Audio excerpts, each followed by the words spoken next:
Good afternoon, everybody, and welcome to another podcast of CNE. My name is David Caduto, and let me first introduce everybody here. I only have one co-host today, so introduce yourself. Hi, Aaron Louisa. So we are here with a very, very special guest this afternoon. Yes. I've been dying to have this interview for probably the better part of 4 months. We've been talking about it. Yes, I've been eagerly talking about this. So, let me give a little backstory first. So about 4 or 5 months ago, Aaron and I did a red carpet for a movie called Forsaken, and we were happy to meet this fantastic reporter for Us Weekly, amongst other things.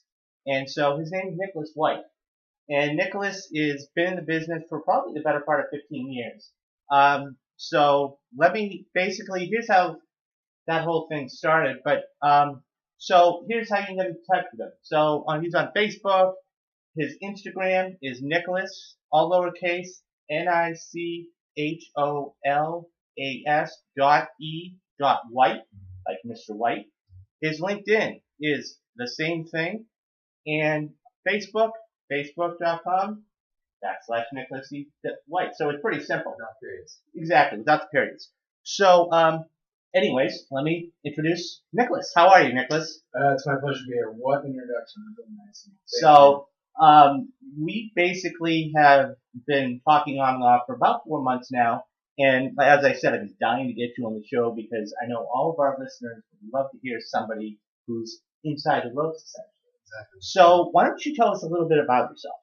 Sure, my pleasure. Let's see. I started as a Hollywood reporter, I guess, in 2002. I got my bachelor's degree in journalism from University of Missouri. It's a pretty good school, 2001, and I applied for about 30 jobs my senior year. Yeah. And I had pretty good grades. They weren't, I think I had probably about a 3.6. Okay. So it was, So the upper almost, we're talking almost a 4.0. Right. Solid, but not excellent. Yeah. And I didn't get any job offers. Really? Out of there. And that's without knowing. Right, exactly. So I was just going to sort of the college job fairs, and it was all cold call, so to speak. Mm-hmm. And I had also applied to some graduate journalism programs, so that was kind of the major fallback. That's the safety fallback. Okay. And I got into Northwestern in Chicago, which is another good program. Despite what some of my Mizzou professors told me of, you don't need to go to journalism school twice. It did, however, make a world of difference in terms of getting a job in a major market. So that's where they were quite completely right about that. After my after I got the graduate degree from Northwestern, which was a year later, again looking for a job. It's tougher than it might seem in print journalism. 2002, it's been real tricky over the last 15 to 20 years just with revenue shifts. But the most promising job I had out of grad school prospect was an assistant editor at a furniture magazine, Furniture and Lighting.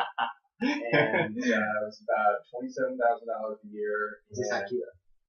No, it was tiny. Jordan Furniture, maybe. But, so, wow, that's amazing. 27.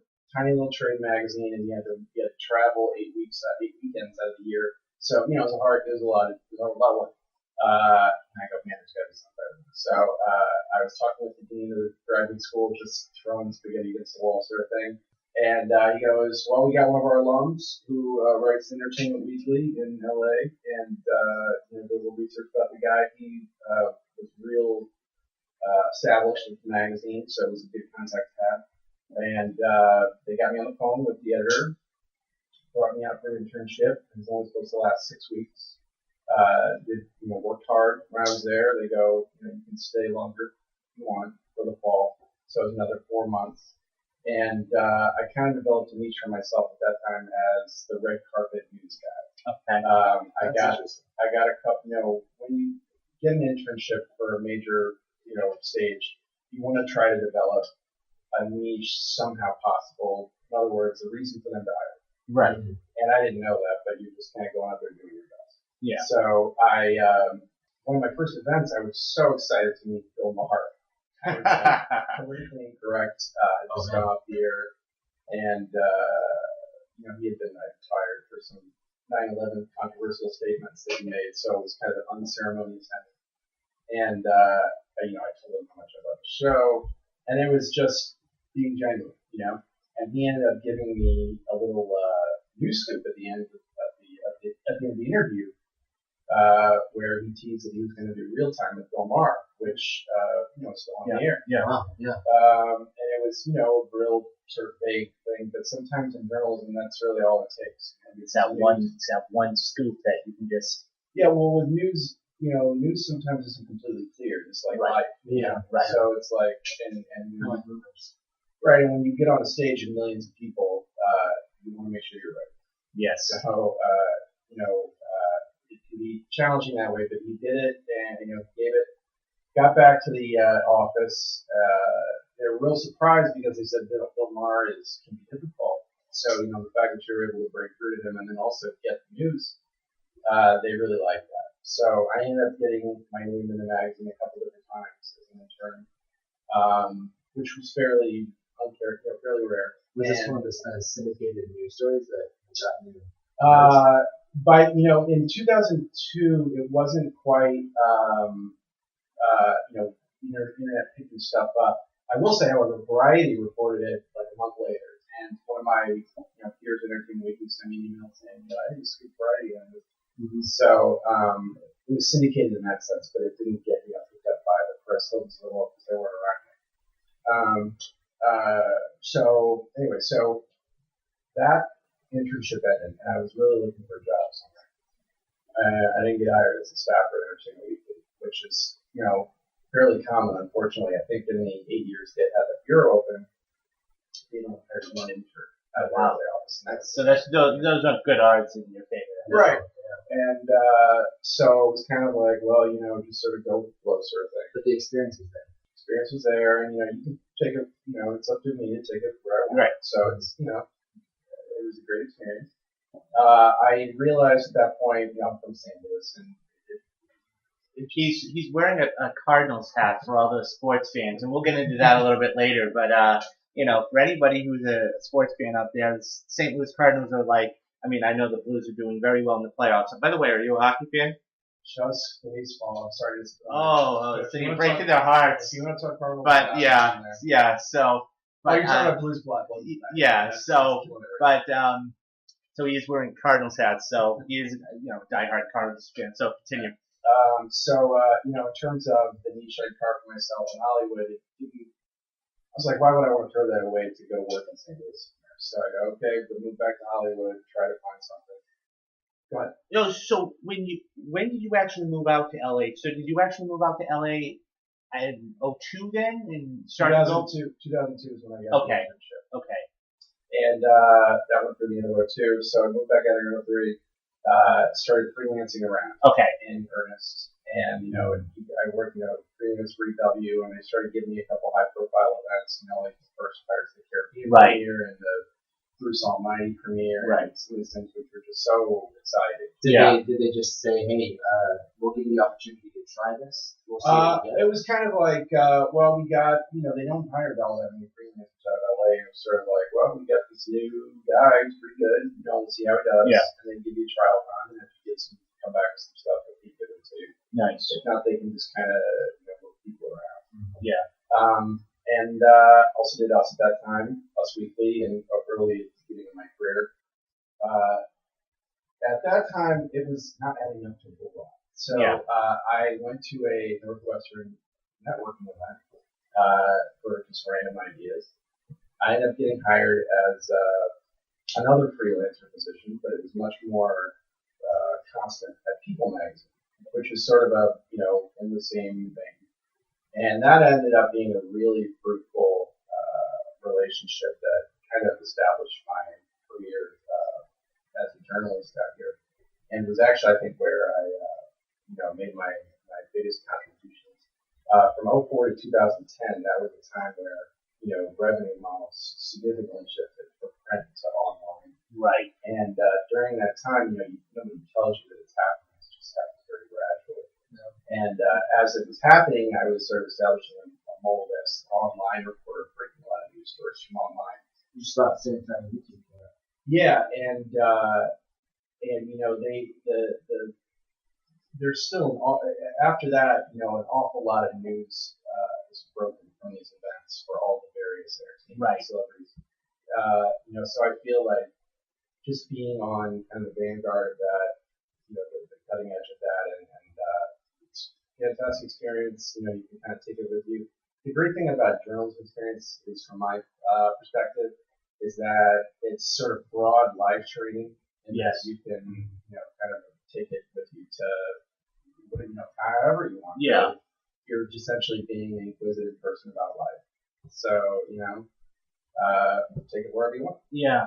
So basically, I mean, as you may mention, you've been writing for all of these major celebrity magazines, which I mean, there's so many publications today. Let's face it, Us Weekly, People. So I mean, that's still the biggest thing. So, you talked about your first red carpet, which was great. So let me ask you. I know, and I'm going to get into this a little bit more in depth a little bit later, but I know you just went to the Civil War red carpet. So everybody wants to know, or at least I want to know, how crazy was that? Civil War red carpet was a lot of fun. It was my first experience in the Avengers universe. So you had never gone to a Marvel red carpet before? I hadn't done the Avengers premieres. Okay. I hadn't done the Captain America premieres. So this was an all new thing to me. I've done a lot of Disney premieres. Right. So you know how to do interview style. Yep. Which, by the way, for all of the listeners out there, you have to understand, and Nicholas can go into this more, it's very close and it's very tight. So why don't you explain to them, and nobody who's ever been on a red carpet, why don't you explain what it's like to actually be on it? Sure. It's a little different for every event. It's very much contact sport in the sense of, you're going to be brushing up against people you don't know, and you have to be tolerant of, people with big egos or take up a lot of space or, this or that. So, you have to be really accommodating to the situation at the last minute. When you watch red carpet stuff on TV, it's usually, from E! Or Entertainment Tonight or Access Hollywood or something, and they oftentimes have an awful lot of space to spread out, and it looks, much more convenient and clean than it is in real life. Once they get past sort of those 3 or 4 major broadcast outlets, it turns into a little bit of a scrum. The space gets way much smaller. Right. Yes. And as somebody who's been essentially a print reporter my whole career, they put print 99% of the time in with Scrum. So, that's part of the job description. And I mean, I've seen people over the years who aren't as good at it or who aren't as comfortable with it. And would you say that some people, I'm sorry. Would you say that some people treat that side of the news like Scrum? You're saying they treat you with less of an intriguing answer. Yeah, I mean, it's because it. If you can just imagine if you were going up to somebody at a party or something and a bunch of people want to talk to you and then, there's some people sort of like shouting stuff at you at the end, your attention by then is not really fully there. You kind of just want to wrap it up. And it can be tough to get credibility, so to speak, at the end of the line. So that can be, that's part of the challenge. And that's where your sort of relationships, publicists hopefully come through, to where you can flag down. But that's a challenge is getting them to listen, even though you're voicing in a bigger group. I have a question actually. I saw on your LinkedIn that you had said you had developed a curve to finding in-person technique for interviews. Yeah, I feel like what I mean by that is a little bit of what I touched on earlier. I think with sort of just finding this news format of getting news from events and stuff. I think that really started with my generation at that time in terms of there was an awful lot of news that was being left on the cutting room floor before online came about. And that's say about 2007, 2008, things really started to change. And so the story started to become more dynamic. Yeah, more. It was more kind of getting value out of something that wasn't there previously, and employers really like that. You know what I mean? Yeah. Because you're making money for them. It can be tough sometimes to go into a large bureaucratic organization like people or one of these and try to get stuff done and do new stuff. E-magazine's much earlier or newer magazine now, right? Yeah. That was fairly significant in the sense that we were able to kind of, guide the ship in a sense in a slightly different direction. The format for which the story format for which the online news is made from the major outlets from events is still essentially the same as it is now. And you think about how many different directions that can go, it can go in a lot of different directions, but it's still essentially the same. So would you say that you're more like a pioneer? You don't want to be that, but in the sense of like the internet. If I were to go to, if I were to go to a job interview and they asked me, what are my why should we hire you? What are your major kind of selling points? That would be, at the top. I would say, I helped sort of establish this thing that wasn't there yet, So, pioneer is one of those things, subjective term to, I think it essentially belongs to whoever, the other person. But, I do think that was a new technique and it still resonates today. When did you happen to notice that the YouTube or that the internet was really sensational and people started to follow along with what your articles were? Well, I remember in 2007, which is when I started transitioning a little bit from People Magazine to People.com. I saw a news story at the time, and it said that 30%. There was going to be from 2007 to 2012, in the next 5 years, there was projected to be in 2007. Print outlets were getting 70% of their revenue from print online advertising. Print advertising. 30% of the revenue from online. In 2012, it was projected to completely switch to 70% online revenue to 30% print revenue. Now, of course, in 2016, we know that it's well past that. Right. Yes. But in 2007, we didn't exactly know that. In terms of, it's not like it's science fiction. It's just more like you don't know if people are going to pay you money to do it. People who are writing the checks have to believe that they can recoup their investment. And when you're dealing with big pockets, that can be a challenge. Yeah. So basically, of all of the red carpets, and I know this is kind of broad, of all the red carpets or all the premieres that you've been to, and I know you've talked to a lot of celebrities, can you give us a couple of good interviews that you've had, and then maybe some that haven't gone so far? Let's see, a couple good interviews. One of my sort of interviews that kind of helped put me on the map with People.com was something that was slightly a little unexpected, and those are good interviews. That's a good lesson for a student journalist that you want to try to enterprise new stories beyond what's kind of just in front of you. So what it was it was the premiere of Zodiac, which came out in 2007. That's the movie with Mark Ruffalo and Jim Toronto. And it was a Paramount movie, so Sumner Redstone was there. He was the head of Paramount on this list. And he had just had some kind of public falling out with Tom Cruise, which is, sensationalistic and, try whatever you can say. But it was sort of catnip in the area of, online news wasn't completely established by that point, but politically it's a little edgy to put in the print magazine because politics dictates a lot of that.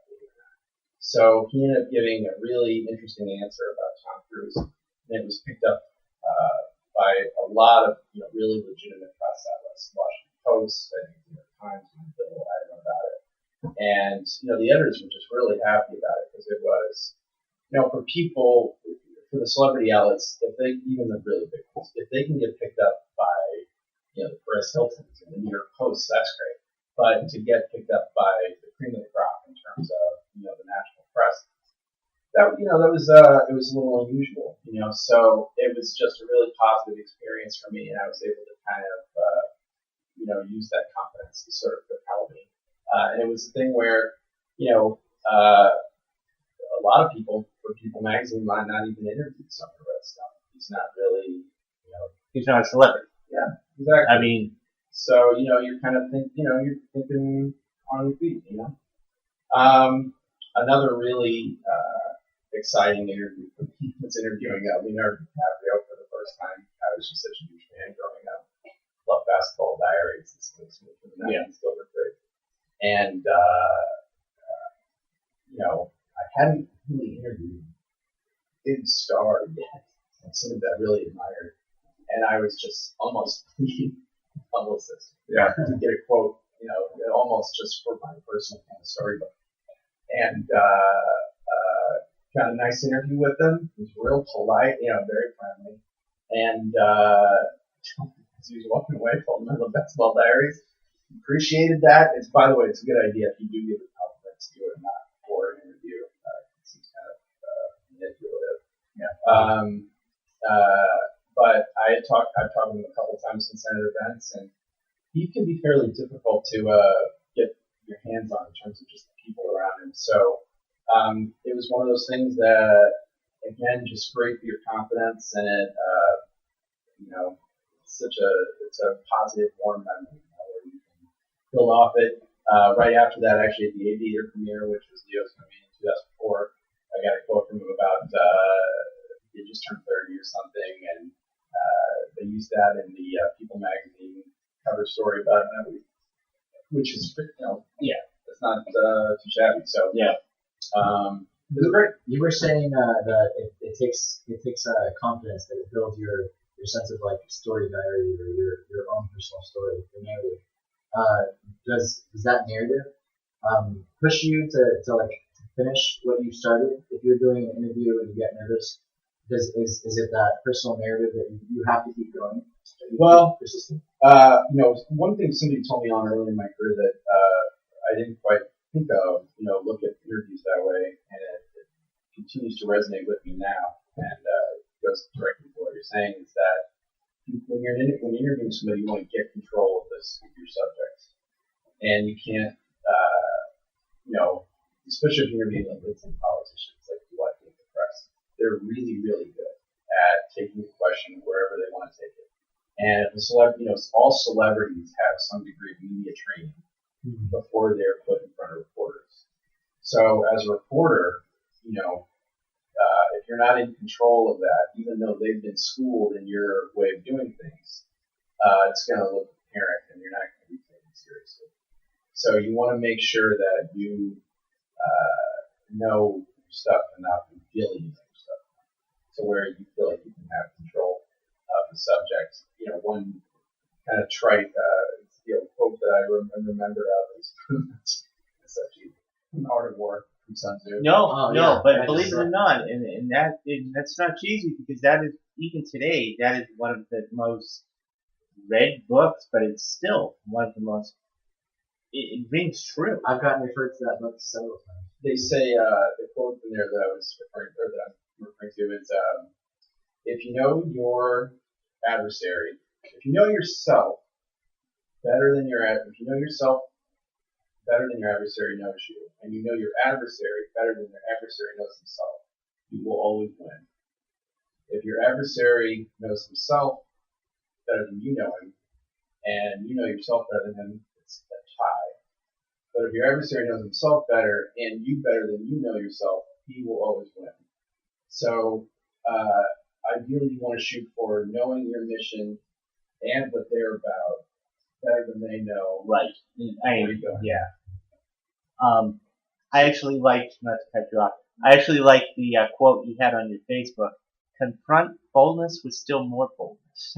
and I think that rings true, especially when you're in the heat of battle, in these red carpet situations. Which is completely valid. Exactly, because you're trying to get this person, and they may not want to speak to you, and it's like, okay, I'm just going to go for it and try. And, I mean, personally speaking, and I think this is my shining moment, is when I got Donald Sutherland.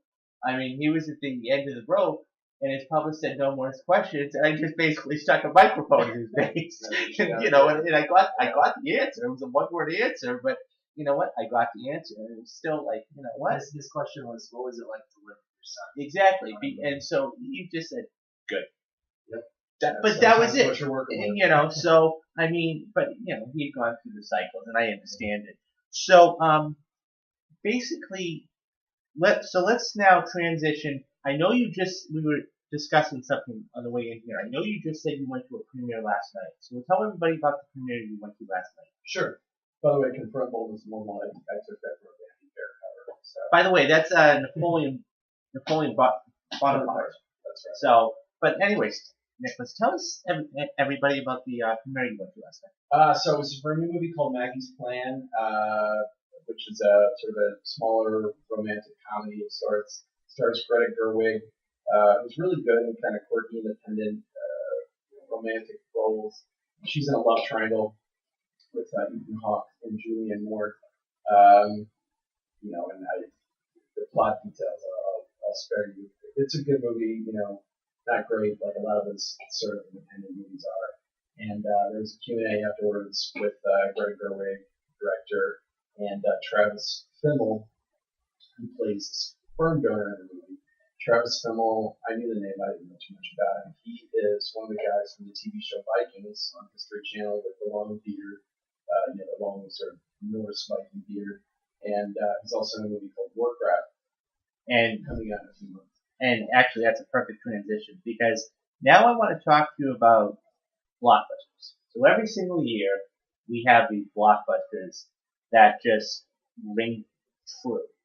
And I was making mention earlier of Civil War, and Civil War is going to be kicking them off in a couple of weeks. Are there any red carpets as far as blockbusters that you're looking forward to, or just in general? Are there any movies like that you say, I want to see this movie when it comes out? Well, I would like to cover the one for Alice through the Looking Glass. Disney does fun time. They always do a great sort of experience with their premieres, and they're just fun to cover as a journalist. In terms of,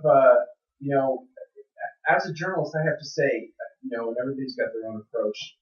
I kind of take things month by month, and to be honest with you, I couldn't even really tell you a lot of the big summer blockbusters. I sort of just, I know them, but you don't. You can't say this is when it's going to be so on. And I sort of do that intentionally in the sense that, I don't like to have a lot of sort of advanced expectations and a lot of, advanced thought about it. Is it because you want to also be a critic as well? I think, critic, in a sense, as a journalist, ideally you want to just kind of reflect the reality. And,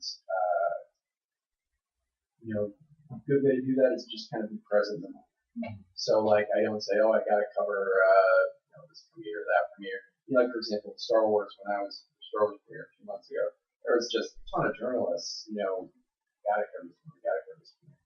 And it's great to be a part of it. It was a fantastic premiere. But, as a working journalist, there was 2 other premieres that week.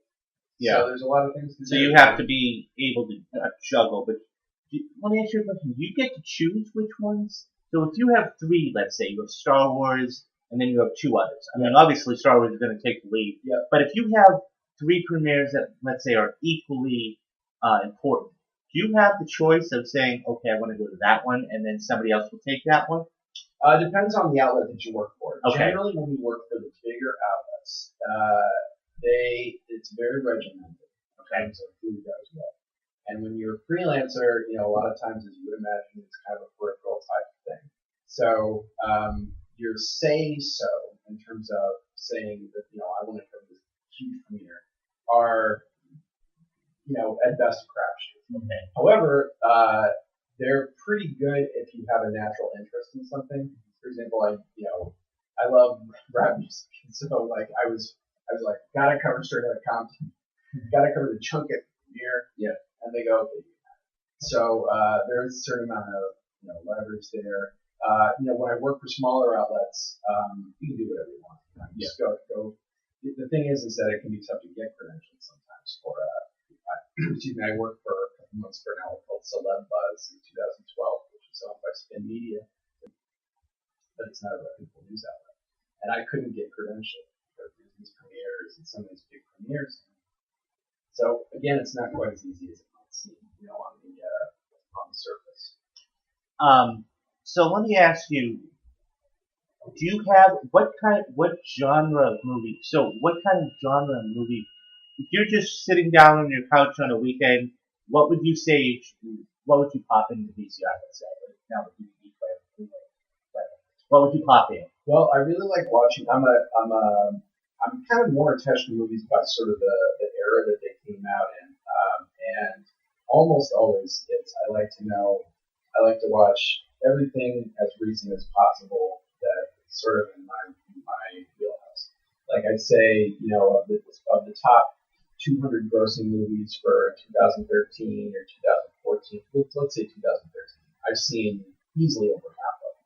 So, really my attachment for movies is sort of as a barometer or a gauge is kind of what's going on out there in culture. Okay. In terms of what movies I love comedies. Those are kind of my favorite. Some of my favorite movies are Ferris Bueller's Day Off, Ghostbusters, Beverly Hills Cop. I was about to say We would just, as a matter of fact, 2 weeks ago, Aaron, we did whole podcast dedicated to 80s movies. Oh yeah. And so, he selected Weird Science. What was the other one? That's a good one. Back to the Future, and I did Stand By Me and some others. But, we also had Blade Runner. But, I mean, you have a multitude of them.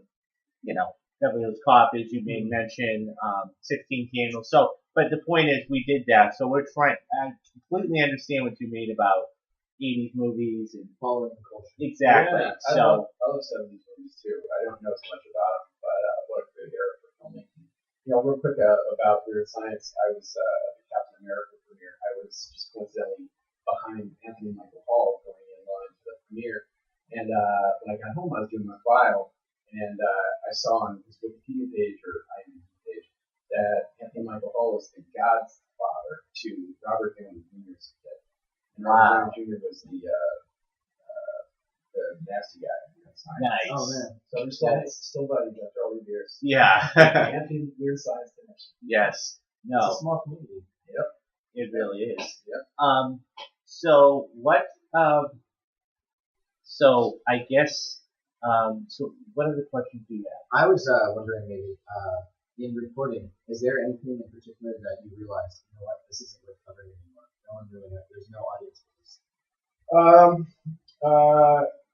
In journalism school, they taught you that, you want to serve your audience most. So, in other words, you're not writing for yourself so much. If you're writing for yourself, then you're writing for the wrong person, probably. Mm-hmm. So, always you want to think about, do people care about this?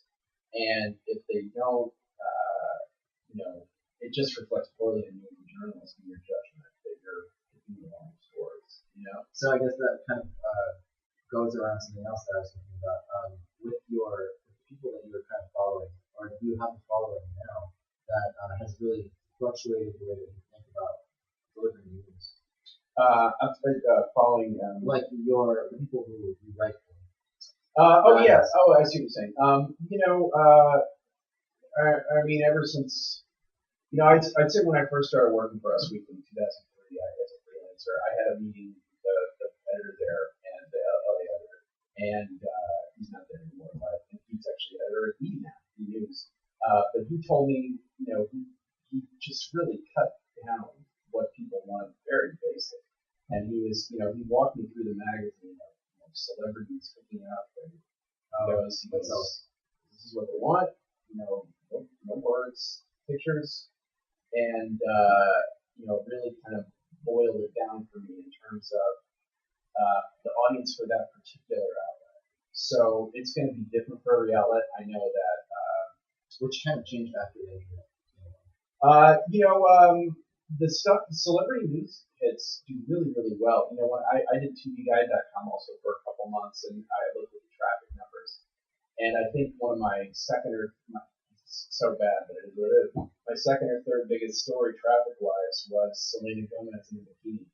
No, but you know, and That that, got 30,000 hits. but see, that leads to what kind of thing that people want. I mean, unfortunately, that's a sad state of affairs in Well, everyone today's. says sex sells. But no, and you're right, Aaron. It does, you know. But that's what it comes down to because they don't really care about. I don't know. I can't think of anything else. But they don't care about not the serious story, but they want something a little more juicy, for lack of a better word. I think the attention span is also Yes, something to talk about. and that's something that you know. Is it easy to look at the picture?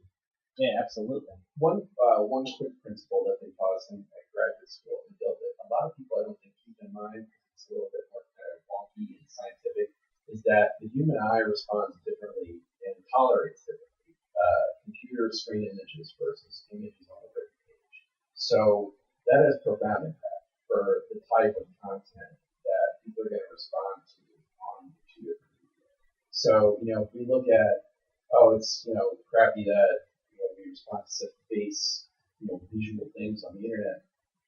Well, that's just what the eye is comfortable with, whereas if you read a book, it's more soothing on your eye and substance is more directly tied to that experience. Well, I wonder what the difference would be for a laptop and a...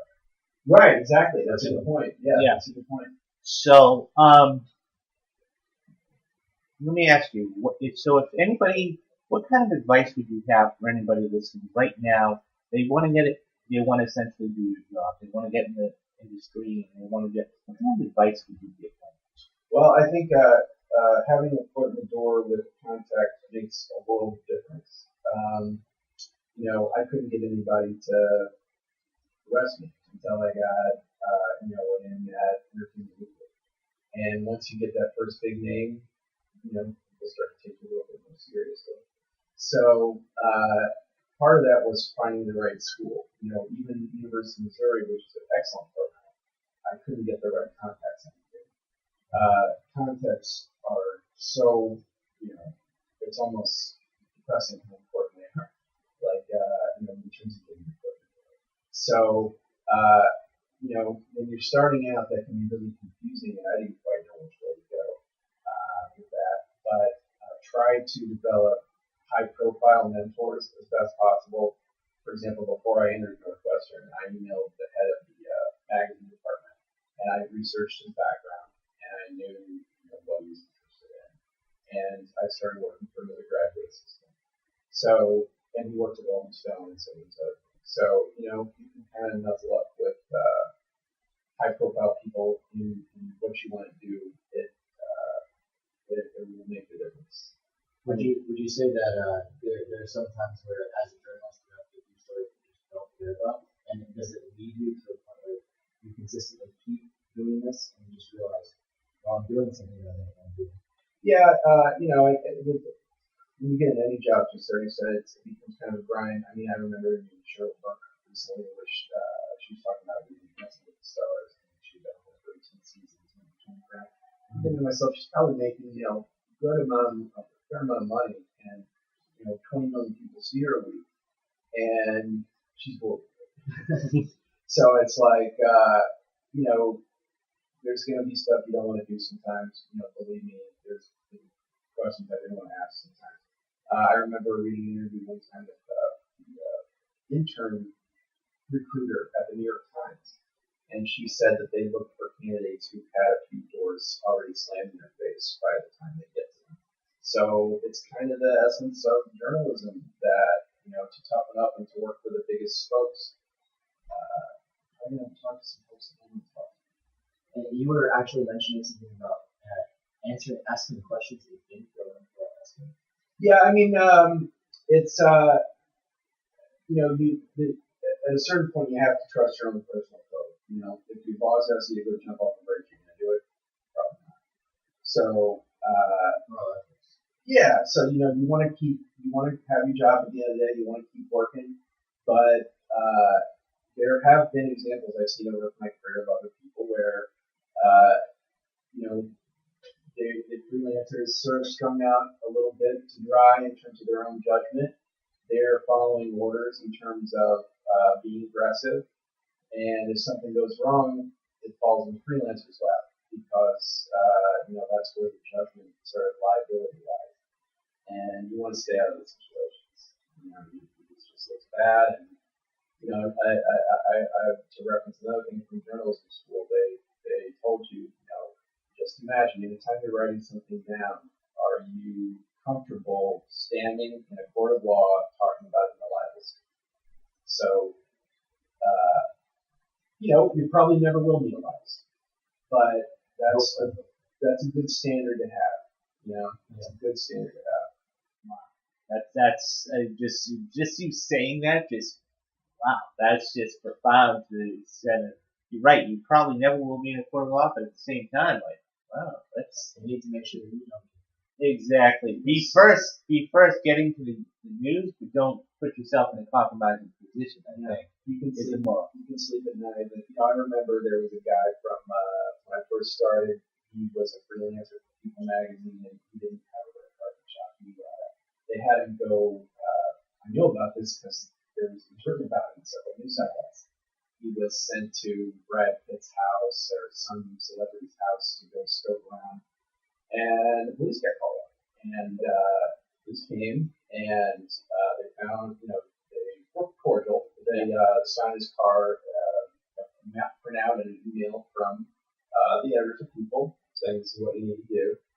And at the end of the day, he's the one that got fired. And People magazine still doing it. Yeah. So they probably have some liable issues. It's issues in courts. I just, if I were the freelancer and I was tasked with that assignment, I would go, I don't know, I have to admit this is an internal dialogue, but I don't know if I'm really comfortable defending my news gathering technique in a court of law. So you want to keep that in mind when you're taking assignments. And the editors are really good, sort of know that. And if they don't, you probably wouldn't put it on this. Okay, so as we wrap up today, I'm going to ask you. Actually, I stole this from Payne Wishes, but I think this would be. So I think, but it's fascinating, and I haven't done this personally. What's my favorite word? Yeah, you know exactly what we're going to ask. So, first question: what is your favorite word? My favorite word. Well, let me just give you one on top. I like erudite. How about that? Erudite? Yeah, erudite. I think it's something to strive for, and that's colorful words. And, that's what I like to do. Okay, what is your least favorite word? Least favorite word. How about goat? Okay, goat. I mean, it's a good animal, but could have named it better. Exactly. What turns you on emotionally, creatively, or spiritually? What turns me on? Having my creativity released. In other words, it's been trapped for a while, and I'm able to get it out there and people respond to it. That's heaven. There you go. What turns you on? He's in the right position. Yeah, absolutely. Yeah. What turns you on? What turns me on? Selfishness. People that relate themselves. Arrogance. Yeah. It goes back to that principle of you're serving an audience, socially and professionally. What is your favorite curse word? Have you ever heard the Kiefer Sutherland version of this? No. They played that on Howard Stern. And I will, as soon as we're done here, I will go look it up. They played his favorite word is gravitas. Okay. And they'll play that over and over in the clip. And his least favorite word is the N word. But he says it. Yeah. The full R and it's too much. Oh wow. Right. So. Sorry. What's the? So what is your favorite curse word? Favorite curse word? How about the F word? Okay. No. What sound or noise do you love? Let's see. Laughter. What sound or noise do you hate?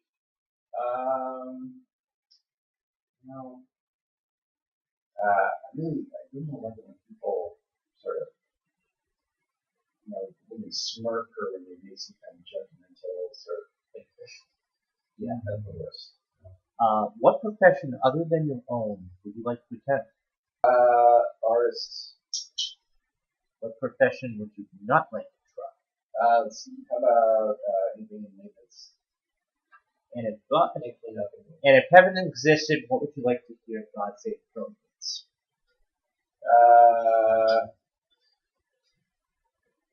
I love James. What would I like that this time? No, I don't. And you're right. Fantastic question. Sorry, that's it. Time's up. Nice answer. What would I like to? Good job. You served everybody well. Fantastic.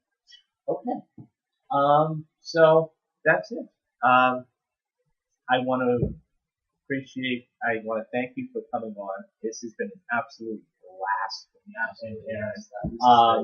This is just, he can tell you I've been looking forward to this for months. And as a journalist, and you gave some really cool advice to young journalists out there, and so that was very, very nice of you. So, that's my pleasure. That's really nice to say, by the way, and you guys care a lot about what you do, and I can see that, and that's why we come out and say hi. So, okie dokie.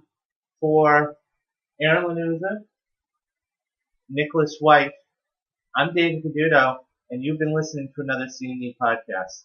Catch you later. Bye, guys. Catch you later. Bye, guys. Catch you later. Bye, guys. Catch you later. Bye, guys. Catch you later. Bye, guys.